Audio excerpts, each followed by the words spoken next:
Olá, seja bem-vindo ao Estudo Bíblico. Aqui é o pastor Robson da Ondadura Joinville. Tenho a alegria de receber você para mais uma semana, mais uma vez estudarmos a Bíblia. Estamos estudando o livro de Gênesis.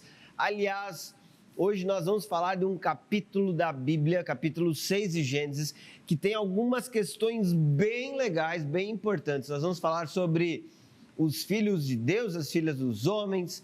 Vamos falar sobre os Néfilins, que são os gigantes, o que é isso, o que realmente a Bíblia está falando. Vamos falar sobre toda essa consequência do pecado na vida do ser humano. E você não pode perder esse estudo bíblico. Para comentar, participar desse tempo especial, está aqui comigo meu amigo Gustavo Kuipers, pastor aqui da Ondadura Joinville. E aí, Gu, tudo bem? E aí, pastor Rob, tudo bem? Olá, pessoal de casa. Sejam bem-vindos a mais este estudo. Hoje a gente vai aí para um novo capítulo de Gênesis, mas ainda dentro desse primeiro bloco que a gente comentou lá na primeira vez, no primeiro estudo, no início do ano, de Gênesis 1 até 11, onde acontecem ali eventos, histórias extremamente interessantes, importantes e que acabam por impactar no todo da teologia bíblica, no todo da compreensão teológica da história da salvação, no todo da compreensão teológica do conteúdo bíblico. Por exemplo, o texto de hoje é um texto muito importante para compreendermos a santidade de Deus, juízo de Deus, misericórdia de Deus também. Enfim, é um texto que gera bons debates, é um texto que gera, não vou dizer boas teorias, né? Porque tem muita gente que faz teorias assim da conspiração a partir desse texto, umas teorias meio malucas assim, mas vocês vão entender daqui a pouco isso quando a gente lê o texto e perceber ali, versículo após versículo, o que esse texto vai nos apresentando a respeito desse momento aqui, ainda pré-dilúvio, né? Então a gente ainda está conversando sobre Gênesis antes do dilúvio, e a gente vai conversar hoje, vai ser bom demais esse papo. É isso aí, Gustavo. Vamos lá, né? Vamos estudar juntos aí Gênesis. Aliás, rapidamente uma retrospectiva. Gênesis capítulo 1, Deus é apresentado como o Criador de todas as coisas. Depois do capítulo 2, na criação do homem de uma forma mais específica, onde Deus ele é apresentado como aquele que planta um jardim no Éden, buscando um relacionamento com a sua criação. Gênesis capítulo 3 vai falar sobre a queda do homem, o momento em que a serpente ela consegue seduzir Eva, consequentemente Eva e depois também Adão, eles decidem comer do fruto proibido e acabam sofrendo as consequências por esse pecado, sendo separados do seu Criador e deixando de viver aquele relacionamento perfeito e pleno como no início da criação. Diante disso, o homem é expulso do jardim do Éden. Capítulo 4 vai mostrar a história da descendência de Adão e Eva, mostrando Caim e Abel. Você deve lembrar disso, o último estudo bíblico nós falamos sobre eles.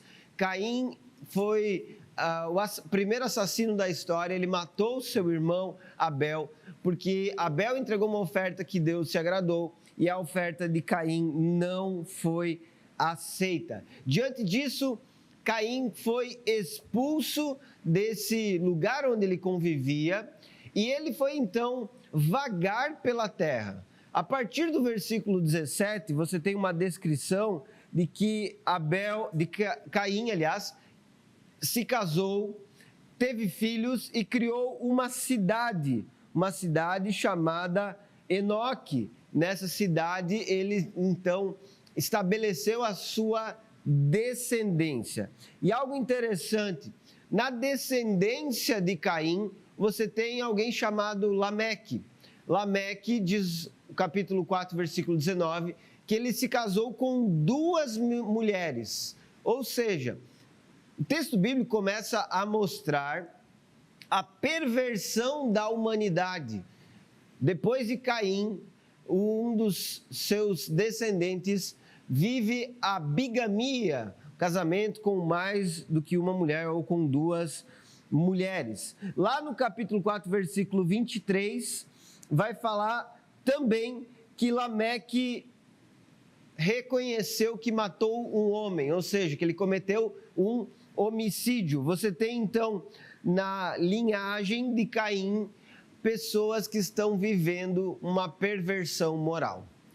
Por outro lado, no final do capítulo 4, a partir do versículo 25, você tem um novo filho de Adão e Eva, que é Sete.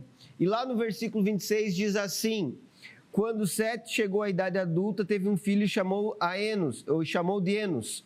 Nessa época, as pessoas começaram a invocar o nome do Senhor. Ou seja, o final do capítulo 4 apresenta uma descendência de Adão e Eva que estava invocando o nome do Senhor e adorando a Deus. O capítulo 5 basicamente contém uma genealogia desde Adão até Noé. Uma genealogia que nos ajuda a entender um pouco da história. Como já explicamos em outro estudo bíblico, não é uma genealogia exaustiva que conta todos os detalhes da descendência. Porém, ela tem informações importantíssimas. Por exemplo, fala sobre o tempo de vida dessas pessoas, inclusive seguindo um padrão onde apresenta o nome da pessoa, a idade ao gerar filho e também o tempo que essa pessoa viveu depois disso até a sua morte. Chama também a nossa atenção alguns patriarcas que viveram por muitos anos. Por exemplo, Adão, 930 anos, Matusalém, 969 anos. E aqui se acredita que está o homem que viveu mais tempo na Terra, inclusive pergunta quiz bíblico, né? Exatamente, em retiros, né? Qual foi o homem que mais viveu na Terra? Matusalém, 969 anos. E aqui entra uma pergunta que muitos fazem, né? Por que o tempo de vida do ser humano, ele diminuiu? E é interessante nós pensarmos sobre isso. Primeiramente, existia um plano original de Deus para a humanidade, e esse plano era vivido antes do pecado. De uma maneira geral, a partir do momento que o homem pecou e esse pecado foi se tornando cada vez mais comum e algo mais vivido, o homem foi se degenerando, se distanciando então do propósito inicial do Criador. Essa é uma das hipóteses. Existe também uma hipótese que é chamada de pré-diluviana, que fala sobre o ambiente que acabou sendo afetado pós-dilúvio. Antes do dilúvio, a humanidade então tinha uma certa experiência de vida diante de uma realidade de planeta, porém depois do dilúvio tudo isso mudou e a vida então acabou sofrendo também as consequências disso, por isso o homem passou a viver menos. Mas algumas pessoas acreditam que esses números eles são apenas simbólicos ou eles trazem somente uma ideia de um período de vida e não necessariamente se referem a um período literal que viveu exatamente esse tempo, 969 anos, por exemplo, para Matusalém. Então, diante disso, você tem diversas possibilidades e teorias que explicam por que dessas pessoas terem vivido tantos anos, seja por uma questão simbólica, seja por uma questão do planeta Terra antes do dilúvio, ou ainda por um período antecedente, que era o propósito inicial. Você tem essa grande distinção. E você então termina o capítulo 5 com o nascimento de um homem chamado Noé. Capítulo 5, versículo 29, falando sobre Lameque, diz assim: chamou-o de Noé, pois disse que ele nos traga alívio de nossas tarefas e do trabalho doloroso de cultivar essa terra que o Senhor amaldiçoou. Ou seja, o capítulo 5, que é uma genealogia, nós acabamos não estudando esse capítulo, mas só para trazer esse panorama para quem está nos acompanhando em todos os estudos bíblicos, entender o que aconteceu. O capítulo 5 vai apresentar, no final da história ou da genealogia de Adão, Noé como sendo alguém diante do qual seu pai expressou o desejo de que ele fosse uma esperança, ou que ele trouxesse um consolo para essa humanidade que estava corrompida. Então, se o capítulo 4 narrou a degradação do ser humano, o pecado, assassinato de Caim, a bigamia, enfim, outros assassinatos que estão relatados no capítulo 4. No capítulo 5, então, vem uma genealogia que tem a ideia de trazer uma esperança ou uma expectativa sobre a humanidade.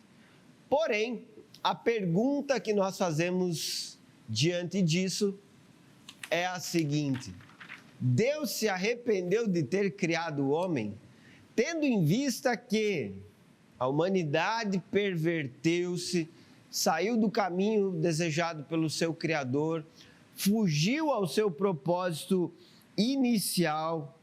A pergunta que nós fazemos é: Deus, ele se arrependeu? E é o que nós vamos hoje, então, entender, inclusive porque no capítulo 6, no versículo 6, há uma declaração direta relacionada a este assunto. Gustavo, de maneira geral, ainda sobre os 5 primeiros capítulos de Gênesis, essa compreensão anterior ao capítulo 6 que vamos estudar hoje, algum comentário? Eu acho que, além de tudo que você já falou, só reforçar um ponto, né? Agora a gente já está bem depois da queda, né? Já passou um bom tempo da queda, muito tempo da queda. A gente não tem a exatidão desse tempo, né? Mas já passou um bom tempo da queda, tanto que existe esse capítulo 5 que marca de uma maneira bem concreta uma genealogia de gerações, de pessoas que se passaram a partir da queda. Então, um detalhe que eu acho que é interessante a gente perceber aqui é que, assim, Deus criou todas as coisas, Deus criou o ser humano, houve a rebelião do ser humano contra o Criador. A partir disso, então, há as consequências do pecado, a expulsão do paraíso, e há uma primeira situação já com a primeira geração pós-queda, que são os filhos de Adão e Eva. E entre os filhos de Adão e Eva, não é que, tipo assim, ali entre eles começaram a aprender o que era pecado. Não, ali a gente já viu que eles já estavam bem corrompidos, bem depravados, tanto que um assassinou o outro. Então imagine só agora, depois já de mais de dezenas e centenas de anos à frente, o quanto que essa perversidade não aumentou ou não teve o potencial de aumentar. Sendo que já na primeira geração, após a queda, já houve um assassinato. Imagina só o que não pode estar havendo agora e acontecendo agora nesse mundo pós-queda. Então, toda essa narração que a gente vai ver também, que começa hoje, no início do capítulo 6, e que vai se desenrolar nessas próximas semanas, marca profundamente um aumento crescente, progressivo e radical da corrupção humana, da corrupção da sociedade, das pessoas. E acho que é interessante a gente observar isso, né? Se já na primeira geração já aconteceu um assassinato, imagina só o que vai acontecer daqui em diante. E é isso que a gente vai olhar também para a sociedade, para as pessoas, para o texto e também para a relação de Deus com a sua criação, a qual ele havia criado, e agora ele também começa a observar tudo isso que está acontecendo e a forma como eles estão vivendo como pecadores, mas também as consequências que eles estão enfrentando a partir do pecado. É isso aí. Inclusive, coloquei aqui algumas ideias que apresentam essa realidade do mundo antes do dilúvio. O que você tem? Sociedades organizadas, né? Cidades já começaram a ser formadas, grupos, clãs, enfim, organização de sociedades, essa é a realidade antediluviana. Também corrupção e violência, que o Gustavo mencionou, nós já falamos no capítulo 4 que isso estava acontecendo de maneira muito clara. Apostasia, e apostasia é abandonar os princípios de adoração ao Criador, de relacionamento com o Criador. Hedonismo, que é uma busca pelos prazeres ou pelos desejos. De uma forma muito pragmática, se percebe que a humanidade estava buscando suprir a si própria e então trazer os seus prazeres acima de qualquer coisa. E aqui, desconsideração, faltou a parte final, né? Desconsideração dos valores morais e éticos. Eu já falei um pouquinho sobre isso, mas no estudo de hoje você vai perceber de uma maneira bem clara como os valores morais e éticos que haviam sido estabelecidos, por exemplo, para o casamento, eles foram desconsiderados. Então, essa realidade aqui vai ser percebida na prática agora no capítulo 6. Eu quero que você leia comigo Gênesis capítulo 6, versículo 1, onde está escrito: os seres humanos começaram a se multiplicar na terra e tiveram filhas. Olha só que interessante que o texto ele está apresentando aqui no versículo 1. Os seres humanos começaram a ter filhos, começaram a se multiplicar. Versículo 2. Os filhos de Deus perceberam que as filhas dos homens eram belas, tomaram para si as que os agradaram e se casaram com elas. Então o Senhor disse: meu espírito não tolerará os humanos por muito tempo, pois são apenas carne mortal. Seus dias serão limitados a 120 anos. Naqueles dias, e por algum tempo depois, havia na terra gigantes, pois quando os filhos de Deus tiveram relações com as filhas dos homens, elas deram à luz filhos que se tornaram os guerreiros famosos da antiguidade. O Senhor observou quanto havia aumentado a perversidade dos seres humanos na terra e viu que todos os seus pensamentos e seus propósitos eram sempre inteiramente maus. E o Senhor se arrependeu de tê-los criado e colocado na terra. Isso lhe causou imensa tristeza. O Senhor disse: eliminarei da face da terra essa raça humana que criei. Sim, e também destruirei todos os seres vivos, as pessoas, os grandes animais, os animais que rastejam pelo chão e até as aves do céu. Arrependo-me de tê-los criado. Noé, porém, encontrou favor diante do Senhor. Maravilha, gente. Vamos lá. O que nós temos aqui nesse texto? É importante nós mencionarmos. Primeiramente, é o crescimento populacional, é o desenvolvimento da população. As filhas que existem como referência aqui é tão somente uma expressão de que mulheres também estavam nascendo. Se você perceber até então, as genealogias e as histórias estavam detalhando o nascimento de homens. E não é que mulheres não nasciam, é que até então, para o propósito da narrativa bíblica, cabia a eles, ou era o desejo do autor bíblico, trazer a genealogia somente de homens, ou a referência à história desses homens.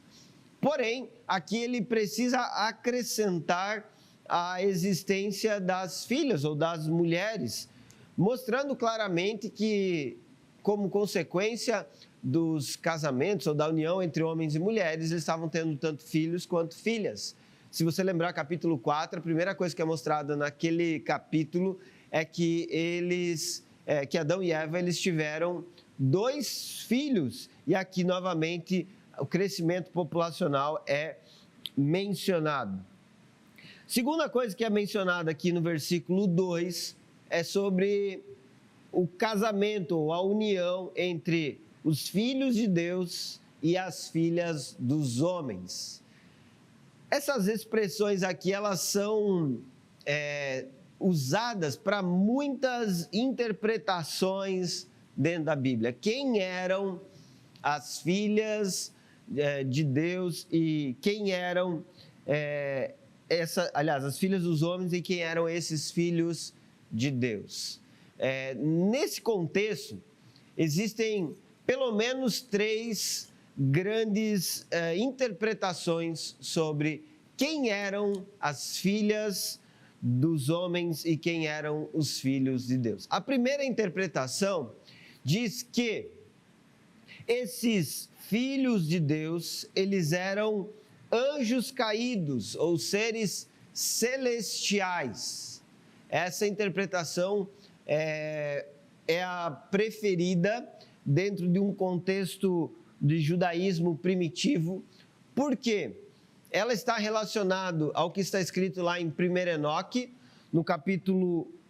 nos versículos 6 e 7. Você tem também em Judas, versículos 6 também falando sobre esse assunto, e em 2 Pedro, capítulo 2, 4 a 5, falando sobre esses seres caídos. E há uma relação que é feita por esses intérpretes dos filhos dos homens, dos filhos de Deus, aliás, eu estou só trocando os filhos de Deus com os filhos dos homens, dos filhos de Deus com esses seres angelicais que são caídos. Basicamente, o que eles dizem?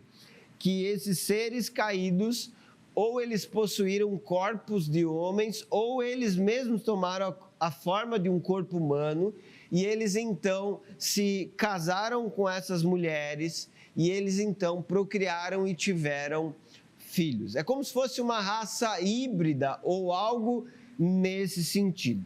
E a pergunta é, se esses anjos caídos realmente viveram isso, a pergunta é por que isso não continua acontecendo na Terra? Então você questiona esse ponto de vista, tentando perceber o quanto ele não é plausível exatamente porque ele parou num período da história. Mas a verdade é que o pecado ele continua existente na história do ser humano, os demônios eles continuam em atuação. Se naquela época eles possuíam homens a ponto de conseguir engravidar mulheres, por que hoje já não fazem mais isso e não existem mais esses gigantes, ou esses filhos gigantes? Segunda coisa também para refutar isso, é que quando Jesus fala lá em Mateus sobre os anjos, sobre os seres angelicais, Mateus 22, 30, ele diz que eles não se casam nem se dão em casamento, e nesse sentido há uma ideia de que os seres angelicais, eles não possuem essa sexualidade como o ser humano possui. Além disso, você entende claramente que esse termo Néfilins pode não se referir especificamente a gigantes. Então, vamos falar um pouquinho sobre esse termo depois, no versículo 4, mas não necessariamente os filhos se tornaram seres que eram maiores que os normais, ou eram superiores aos outros, ou eles estavam num patamar diferenciado como um ser híbrido, uma mistura de ser angelical com um ser humano. Diante disso, se refuta essa ideia de que eram anjos caídos. Uma segunda interpretação fala sobre serem os descendentes de Sete.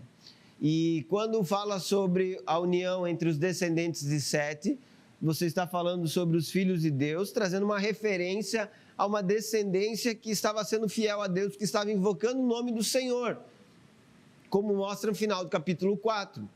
Esses filhos de Deus se uniram às filhas dos homens, que aqui então trazem uma referência à descendência de Caim, que era uma descendência infiel a Deus. E essa interpretação, que é muito aceita inclusive no meio protestante, ela traz a ideia de que os descendentes de Caim com os descendentes de Sete acabaram se unindo em casamento, e, consequentemente, essa união entre um grupo que era fiel a Deus e outro que era infiel trouxe um grande espanto e desespero, é o que o versículo 3 vai falar sobre um momento posterior como consequência dessa realidade ou dessa união e desse casamento. Então, isso é visto como uma corrupção da humanidade, um distanciamento do propósito do Criador e uma união para uma sociedade cada vez mais violenta. Porém, é importante a gente frisar que essa expressão filhos de Deus ou filhas dos homens não está de forma alguma relacionada às descendências que foram mencionadas anteriores. Nesse texto não há qualquer indicativo de que são essas descendências fiéis ou infiel que estão sendo mencionadas aqui. Além disso, as filhas dos homens eram belas, também iria fazer uma referência às filhas de Caim como sendo mais bonitas, mais atraentes e mais belas do que as filhas de Sete. E essa colocação é extremamente estranha e difícil de ser utilizada para sustentar uma posição bíblica acerca desse texto. Há uma terceira interpretação. Quem eram as filhas de Deus, quem eram as filhas dos homens?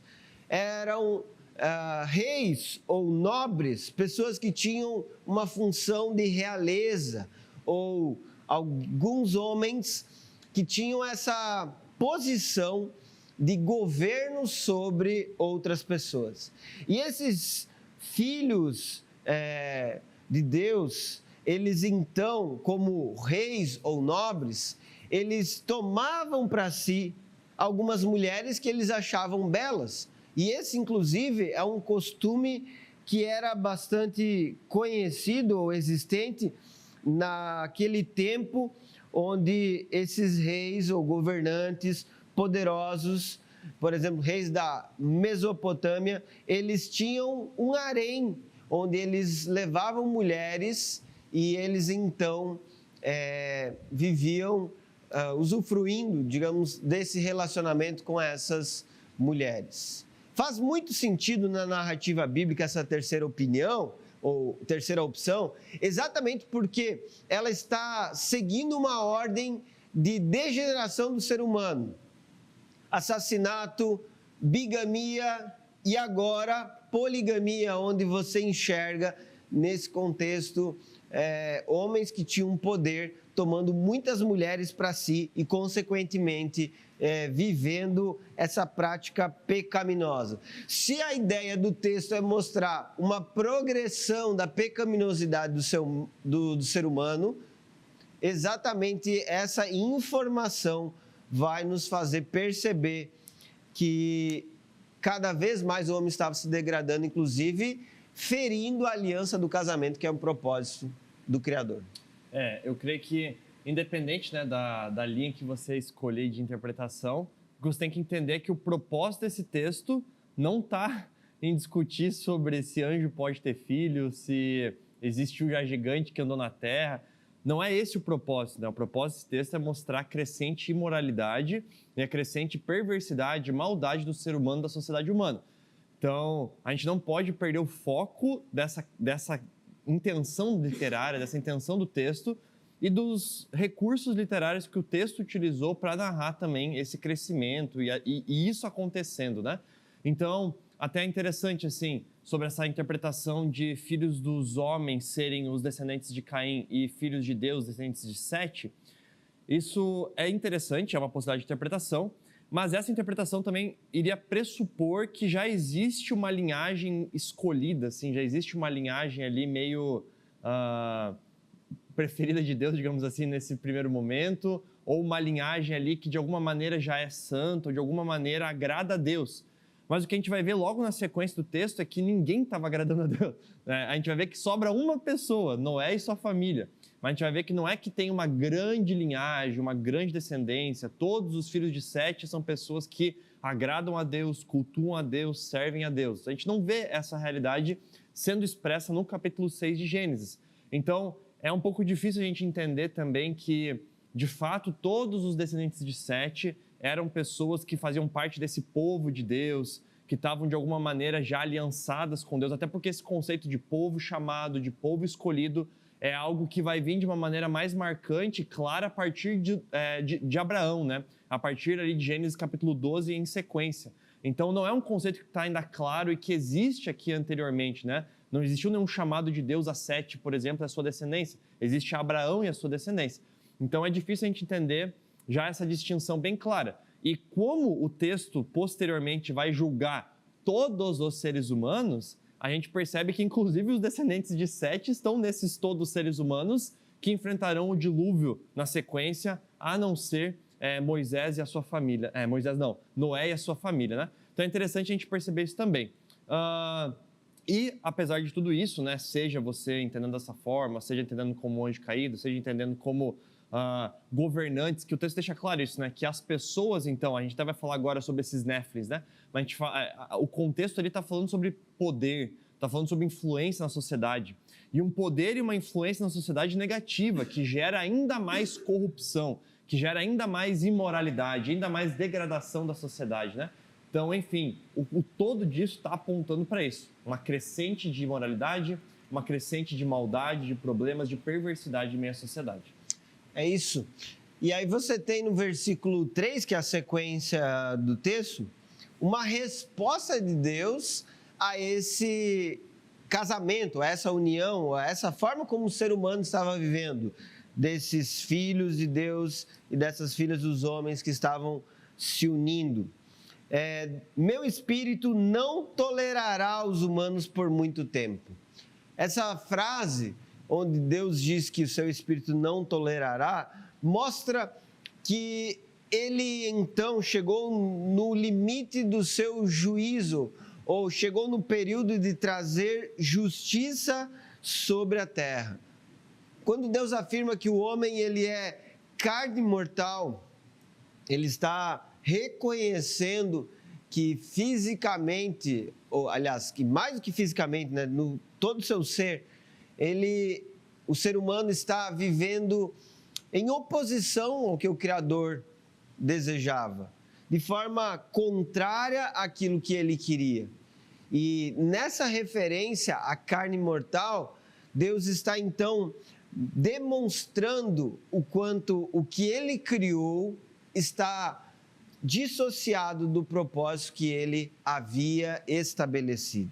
Nessa compreensão, então, diante dessa natureza humana que foi corrompida e que fugiu ao propósito original, Deus declara: seus dias serão limitados a 121 anos. A 120 anos. Algumas pessoas acreditam que esses 120 anos foi a delimitação de Deus a partir de onde o ser humano parou de viver 969 anos como Matusalém, 930 como Adão, e voltou a viver, ou começou a viver, até no máximo 120 anos. Essa é uma das interpretações do texto.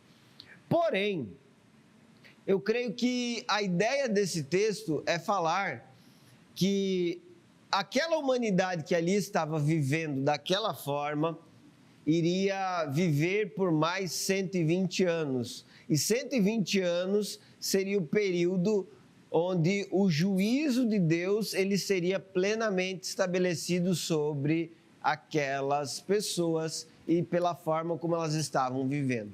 Portanto, Deus está dizendo aqui, vocês têm 120 anos de vida. É isso. Daqui a 120 anos, o juízo vai bater na porta de vocês. A consequência da forma como vocês estão vivendo vai chegar.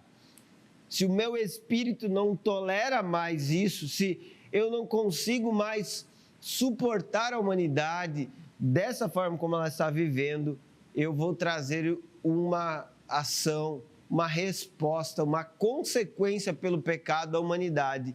E isso eu irei realizar daqui a 120 anos. E é interessante que nesse capítulo 6, você tem a narrativa do dilúvio, que nós vamos ver posteriormente, mas há uma compreensão que foi exatamente esse período entre o que nós estamos tendo relatado e o período que o dilúvio aconteceu de cerca de 120 anos. Então, eu acredito que essa é uma boa interpretação do texto, trazendo um período onde Deus iria executar seu juízo sobre a humanidade. Quer comentar sobre isso, Hugo?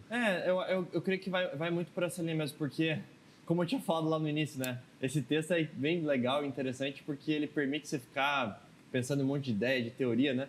Então você deve, se você pesquisar pela internet, você vai ver essa ideia de discussão sobre antes do dilúvio o ser humano poder viver centenas de anos, depois não poder mais viver, o que aconteceu, o que mudou, sobre ser gigante, não ser, sobre ter essa diferença de tamanho, não ter, enfim. Mas eu acho que seja uma compreensão de que a natureza do dilúvio, ou melhor, o julgamento de Deus pré-dilúvio gerou e produziu uma diminuição agora da expectativa de vida a 120 anos seja um anúncio de que daqui a 120 anos vai ter um juízo, essas duas expressões, para mim, representam muito uma expressão de misericórdia de Deus, porque aqueles que entendem como uma redução da expectativa de vida, digamos assim, entendem isso também como uma limitação de um período onde o ser humano poderia se perverter ainda mais, digamos assim, e ter ainda mais problemas.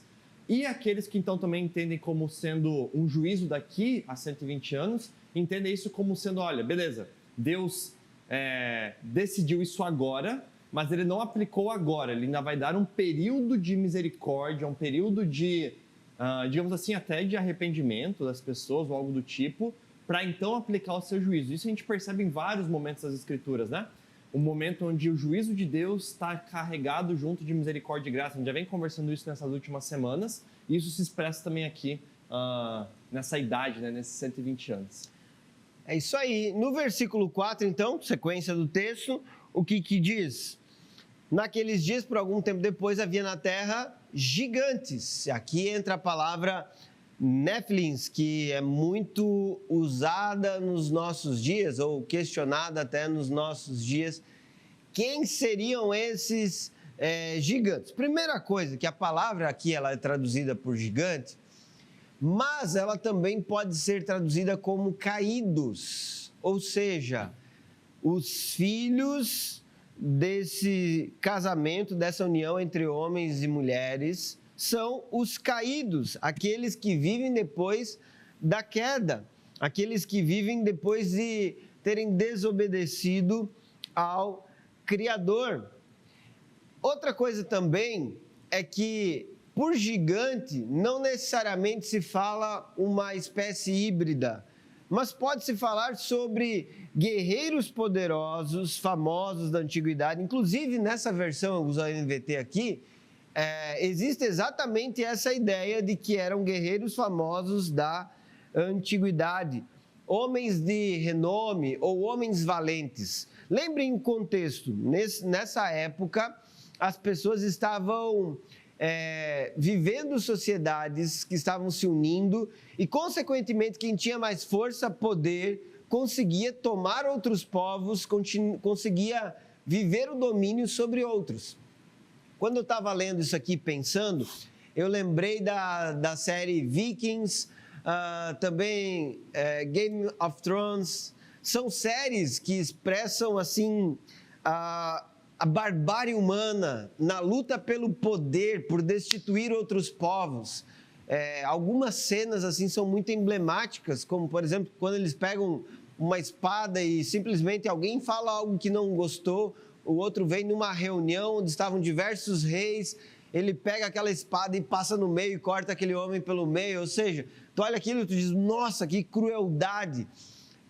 Os homens que conseguiam ser mais cruéis, violentos, fortes, agressivos em batalhas, eles eram reconhecidos de uma forma soberana ou poderosa, como valentes. E nesse ambiente de domínio daqueles que eram mais violentos, você tem esses que são chamados de Néfilins, ou seres ou pessoas que exercem um poder e um domínio sobre o outro em consequência da sua força, do seu poder ou da sua violência. Inclusive, isso tem relação com a interpretação do versículo 2, dentro daquilo que nós entendemos ser mais coerente com o texto.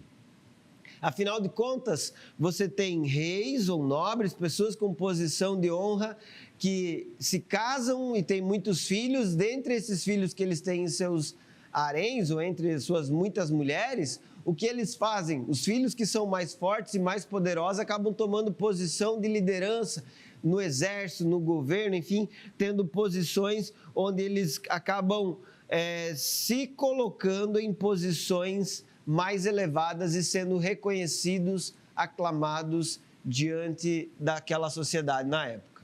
E a gente percebe que está totalmente vinculado, então, como você bem falou, a nossa interpretação anterior, mas é o que faz mais sentido no decorrer desse texto, porque quando a gente observa toda essa parte agora pós-queda, Até então, Gênesis capítulo 12, que daí muda um pouco a perspectiva de como a história está sendo contada, porque daí a partir do capítulo 12 até o final, o foco vai estar no desenvolvimento de Abraão e a sua descendência, mas a gente percebe que agora, a partir do capítulo 3, 4, então, na sequência, meio que toda a interação humana e a corrupção humana, ela aponta para essa tentativa de poder, ela aponta para essa crescente de rebeldia contra o Criador, de independência do Criador. E a gente falou isso lá na queda, né? Na queda a gente falou que essa independência do Criador, essa rebeldia contra Deus, implicava também numa atitude humana de querer ser como Deus e de querer ser o seu próprio Deus ou então o próprio Deus das outras pessoas e dominar sobre os outros.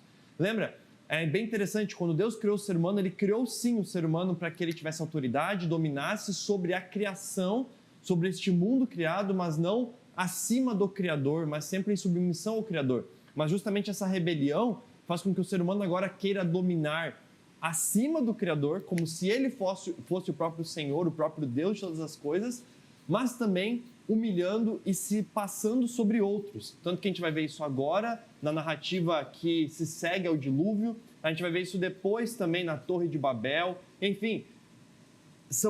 A gente viu isso semana passada em Caim e Abel, né? Um querendo se sobressair sobre o outro, um tendo a partir da inveja, do querer do poder também, se sobressair sobre o outro. Então, a gente percebe isso como uma marca muito característica aqui dessa fase pós-queda e de demonstração da corrupção humana. Então, é muito provável, e o texto dá boas indicações para isso, de que esses néfilins, esses caídos ou esses gigantes, eram sim pessoas de uma grande influência social, como governantes, como guerreiros, como pessoas que, de alguma maneira, influenciavam nessa figura mais proeminente na sociedade, mas não num bom sentido, mas no sentido de aumentar ainda mais a corrupção, a imoralidade, a degradação e os problemas que o pecado traz a essa sociedade, né? É isso, então, basicamente, que você tem crescimento populacional, crescimento da pecaminosidade. Toda essa realidade apresenta um juízo divino. Aliás, o versículo 5 fala que Deus observou quanto havia aumentado a perversidade dos seres humanos na terra e viu que todos os pensamentos e propósitos eram inteiramente maus. Ou seja, Deus percebeu o quanto a humanidade foi para um caminho oposto àquilo que ele desejava. Deus percebeu o quanto o homem ele se corrompeu, se distanciou do seu propósito. E mais uma vez, até um comentário que o Gustavo fez antes, é bem importante ser ressaltado, quando algumas interpretações dizem a descendência de Sete foi uma descendência escolhida e consagrada a Deus e querendo a Deus. Olha, ela começou a invocar o nome do Senhor, mas aqui você percebe que, de maneira geral, a humanidade estava corrompida e vivendo distante do propósito do Criador.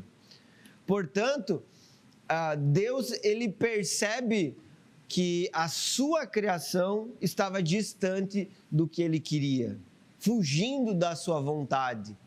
E não há qualquer determinação de que a descendência de Sete estava sendo uma oposição àqueles que eram pecadores.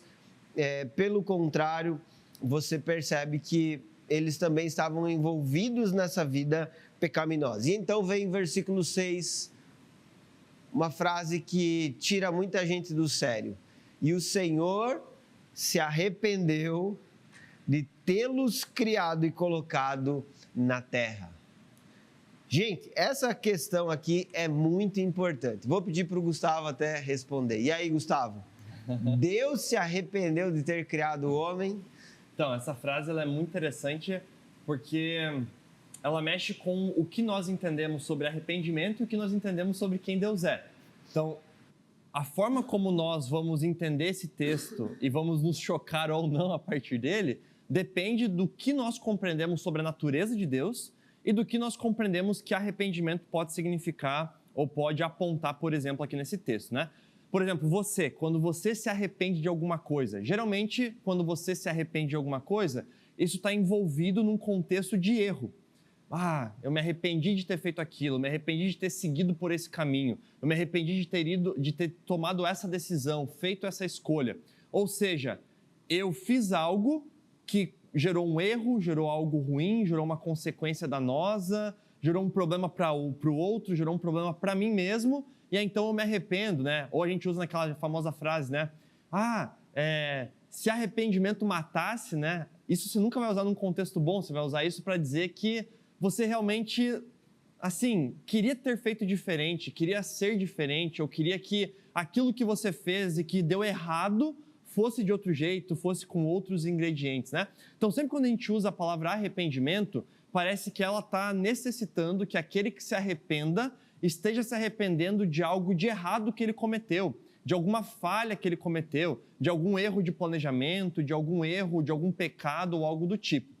Mas aí a gente olha para esse texto e a gente vê que Deus se arrependeu. Então, o que a gente logo interpreta? A gente logo interpreta que, bom, Deus criou todas as coisas, de repente as coisas deram errado, de repente o ser humano pecou, de repente Deus expulsou esse ser humano do paraíso, de repente as coisas não melhoraram, mas só pioraram, até que chegou um ponto que Deus falou, poxa vida, né? Por que eu fui criar esse ser humano? Me pegou de surpresa isso está acontecendo, deu tudo errado, olha só. Aquilo que eu planejei, aquilo que eu desenvolvi deu tudo errado, logo eu me arrependo de ter feito isso. A gente interpreta geralmente nesse sentido, e está errado a gente interpretar nesse sentido. Por quê? A gente precisa compreender o termo que está sendo usado aqui. O termo hebraico que é usado para arrependimento é o termo hebraico naham. E essa expressão, esse verbo arrepender-se, ele não é só usado aqui nesse texto, ele é usado em outro texto também que talvez você se lembra quando você se questiona sobre esse versículo. Porque tem um outro texto na Bíblia, lá em Números, que diz assim, Deus não é igual ao ser humano para que minta ou para que se arrependa. Mas Gênesis diz que Deus se arrepende, Números diz que Deus não se arrepende. Então, qual que está certo, qual que está errado, ou o que tem de errado nesses dois textos? É bem interessante a gente entender que aqui em Gênesis o que está sendo reforçado é um antropomorfismo. Como assim? Está se usando uma expressão que nós seres humanos entendemos, porque nós nos arrependemos, e quando nós nos arrependemos vem esse sentimento de tristeza profunda, de um lamento profundo do coração por algo que foi cometido. Então, é um sentimento que nós entendemos, e a gente então fala que Deus passou por isso para que a gente consiga entender um pouco mais o que estava no coração de Deus quando ele tomou essa decisão e quando ele teve essa atitude. Mas aqui em Gênesis, o que está em jogo é o lamento de Deus. Deus se lamentou profundamente daquilo que estava acontecendo. E a melhor expressão que se encontrou para dizer isso é o que nós entendemos por arrependimento, é a palavra arrependimento. Mas aí quando a gente olha para Números, por exemplo, a gente vê que lá em Números o que está em jogo não é o coração de Deus ou o sentimento de Deus. O que está em jogo lá é o caráter de Deus, a natureza de Deus e a imutabilidade de Deus. Então, por exemplo, quando Números vai dizer Deus não é homem para que minta ou para que se arrependa, ele está falando de uma natureza imutável de Deus, de um Deus que não muda, de um Deus que não erra, de um Deus que não se arrepende dos seus planos. Então, quando a gente olha para Gênesis, a gente tem que entender o quê? Que Deus não é um Deus distante da sua criação, que Deus não é um Deus que não se importa, que Deus não é um Deus que não sente, mas que Deus ele se envolve com a sua criação a tal ponto que diante de uma perversidade tremenda, em meio à sua santidade, ele lamenta profundamente aquilo que está acontecendo. E uma expressão humana para isso, então, para que a gente entenda um pouco mais o que está ali, é essa expressão usada, a expressão arrepender-se. Mas aí quando a gente olha para Números, e que é o caráter de Deus mesmo, a gente entende de que Deus é imutável. Ou seja, Deus não falhou no seu plano, Deus não errou no seu projeto e Deus não se arrependeu daquilo que ele planejou e desenvolveu. Aqui não está sendo assim, gente, até aqui eu estava apostando as minhas fichas nesse caminho. Deu errado, me arrependi, então agora eu vou planejar uma outra coisa. Não. Tudo está debaixo da soberania de Deus, do controle de Deus e do mesmo plano e projeto salvífico de Deus. Tudo. Então essa expressão aqui em Gênesis não é uma expressão para, errei, me arrependo. Não, é uma expressão para indicar um profundo lamento, uma profunda, até mesmo tristeza de Deus em perceber essa corrupção, então em tomar essa decisão, em agir em favor do juízo, mas também da misericórdia sequente do texto, né? Excelente, excelente. Só para acrescentar, Gustavo, no hebraico existem alguns verbos que eles são conjugados somente a partir de Deus. E um deles é exatamente esse verbo de arrepender-se. Ou então, Bará, em Gênesis 1, né? No princípio criou Deus, criou a partir do nada, ou criou sem que houvesse uma matéria pré-existente. Então, alguns verbos que são utilizados no hebraico, eles trazem Deus como sua fonte e origem e somente Deus. Ou seja, nós não conseguimos entender isso pela perspectiva humana, porque o homem não passa por isso, né? Talvez uma forma de expressar isso é uma frase, uma fala, uma palavra que é comum só na nossa cultura ou só na nossa língua. Algumas pessoas dizem que somente na língua portuguesa você tem a palavra saudade, né? Em outras línguas você não tem. Então, eu já ouvi falar sobre isso. É mais ou menos essa a ideia. Saudade é uma verdade, uma palavra, um sentimento, enfim, algo que é expresso pela língua portuguesa de uma forma que outras línguas não conseguem expressar. E no hebraico você vai ter exatamente isso. Algumas ideias que vão ser traduzidas na nossa língua, tipo, nossos tradutores pensaram, vamos falar que Deus se arrependeu, né? E aí você tem essa dúvida, essa salada aí de questões. Que na nossa língua acaba sendo a melhor palavra que se expressa, mas que para eles, em hebraico, Nahan, né, ou essa palavra que é usada aqui, tem muitos outros desdobramentos de uma profundidade de significado muito maior do que para a gente, né? Se você, por exemplo, conhece, enfim, estuda línguas, né? Se você, por exemplo, vai estudar língua alemã, às vezes uma palavra em alemão, você precisa de uma frase em português para traduzir o sentido e a profundidade daquela palavra. Por quê? Porque para eles aquela palavra carrega um conjunto de valores, um conjunto cultural, um conjunto de visão de mundo que a gente na nossa sociedade aqui não tem e precisa de vários outros elementos para explicar aquilo, né? Mas aqui, então, não é o fato de que Deus errou e de que Deus agora, vou ter que ter um novo plano. Então, agora acho que eu vou chamar Abraão mesmo para dar sequência a essa história, porque deu errado o plano inicial aqui. Até achei que ia dar certo com a expulsão, mas deu errado. Não é sobre isso. É sobre um profundo lamentar, uma profunda tristeza expressa por Deus. Isso é maravilhoso, porque isso mostra que Deus se importa com a criação, e se importa com aquilo que está acontecendo. Não é que tipo assim, ele criou, deixou rodar, teve problema, não teve, ele não liga. Não, ele está se importando muito aqui, ele está lamentando profundamente aquilo que acabou de acontecer. Né? Exatamente. E ele lamenta tanto que no versículo 7 ele traz a consequência, como eu coloquei aqui, é o juízo divino. Inclusive, coloquei a palavra limpeza dos seres vivos. Aí você vai dizer, mas como assim limpeza, né? Vamos entender essa palavra aqui. É uma purificação.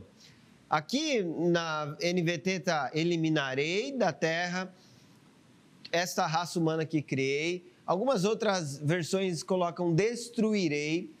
A ideia da palavra que aparece aqui no texto em hebraico, no versículo 7, é de limpar a terra dos seres vivos. Tanto é que isso se refere à raça humana e também, depois ele diz, os outros seres vivos, como os grandes animais, os animais que rastejam pelo chão, ou seja, o ser humano como gerente da criação, responsável pelo cuidado da criação, pela forma como ele estava vivendo diante do seu Criador, ele iria sofrer as consequências do pecado, mas também quem estava debaixo do seu governo, da sua liderança, iria sofrer essas consequências. Todos esses seres vivos que são mencionados aqui acabariam também enfrentando esse juízo divino como uma consequência do homem não estar governando sobre a terra da forma como deveria. Deus está trazendo juízo sobre o homem, Deus está trazendo juízo sobre os animais como consequência do pecado que o homem ele realizou. Mas é injusto com os animais. Não, Deus estabeleceu o homem como responsável pelos animais e diante disso o seu pecado afetou toda a criação. E isso inclusive serve como um referencial para nós entendermos o quanto o pecado afeta a criação de forma geral. Deus realmente precisava fazer essa limpeza ou purificação da humanidade, da sua criação dos seres vivos, e então ele decide realizar esse ato. Agora, há um detalhe, o versículo 8. Versículo 8 traz uma promessa de esperança. Lembra que no final do capítulo 5, essa foi a palavra dita a Noé, a expectativa sobre quem ele seria. No versículo 8 diz: Noé, porém, encontrou favor diante de Deus, ou diante do Senhor. Noé representa a esperança de algo diferente.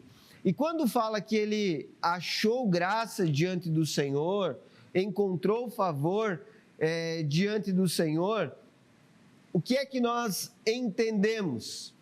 Que em Noé, Deus estabeleceu uma aliança de restauração, de transformação da humanidade, e diante disso, ele está enxergando Noé como alguém diferente. Nós vamos ver, a partir do versículo 9, como Deus enxergava Noé, e isso vai ser na semana que vem. Mas é importante só que você entenda que o versículo 8 marca: existe uma esperança, e essa esperança está numa aliança que Deus está estabelecendo com um homem chamado Noé. Eu acho que é interessante até ter uma discussão que pode ser aberta aqui, a partir ali do que a gente compreende no fato de o aumento do pecado produzir e gerar o juízo de Deus também. Esse é um padrão que a gente vê sendo repetido em outros momentos das Escrituras, né? A gente vê aqui o aumento da perversidade levando a essa purificação, digamos assim, e a esse juízo. A gente vai ver já na sequência Sodoma e Gomorra, a mesma coisa acontecendo, a um aumento de perversidade e vindo. A gente vai ver a Torre de Babel, um aumento da perversidade e o juízo vindo. Então, qual que é o ponto aqui? O ponto é que realmente existe um padrão de aumento de perversidade e o juízo de Deus vindo. E existe aqui também sempre um remanescente fiel, existe aqui também sempre uma ponta de esperança, que no caso aqui, já desse texto em específico, termina sendo apontado como Noé, né? Então, isso é maravilhoso de perceber. E o que eu quis dizer que isso traz, às vezes, um debate nos nossos dias, né? Nós temos que cuidar hoje, nos nossos dias, na forma como nós queremos ser juiz e árbitro de desastres e catástrofes que existem ao redor do mundo. Não sei se você lembra ou passou ou viu essa discussão recentemente, mas, por exemplo, muitas pessoas falaram que os incêndios lá em Los Angeles foram porque Deus estava fazendo isso, estava limpando o pecado da cidade e purificando a cidade, aplicando seu juízo dessa forma.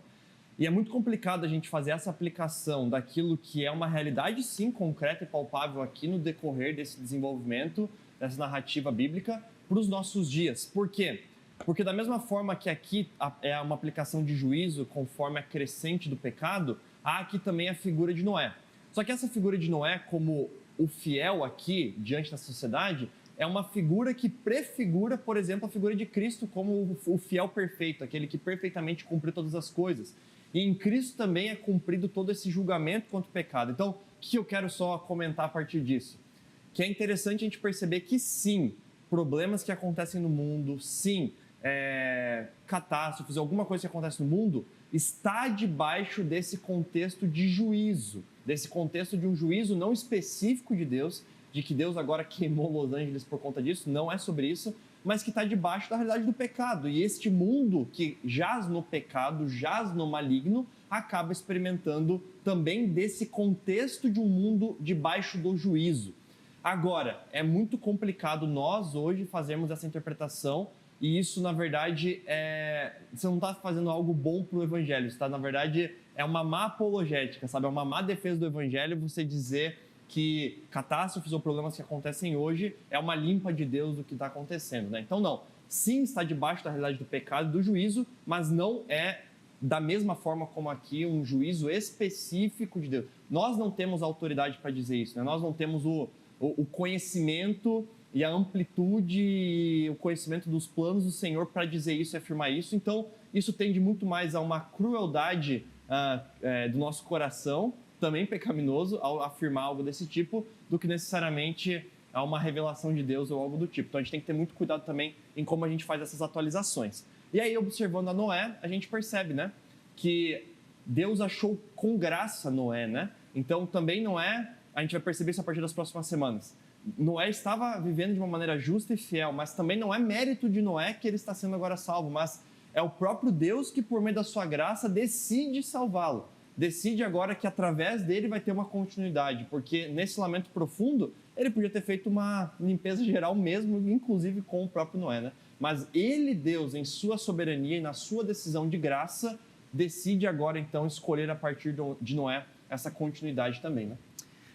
É isso aí, pessoal. Na verdade, Deus não reseta a humanidade porque ele prometeu que iria restaurar essa humanidade. É esse o ponto, né? A promessa dele é o que sustenta a humanidade. A graça que Noé achou diante de Deus é tão somente por causa do propósito que o próprio Criador estabeleceu com a sua criação. Mas, gente, a aliança com Noé nós vamos falar semana que vem, né?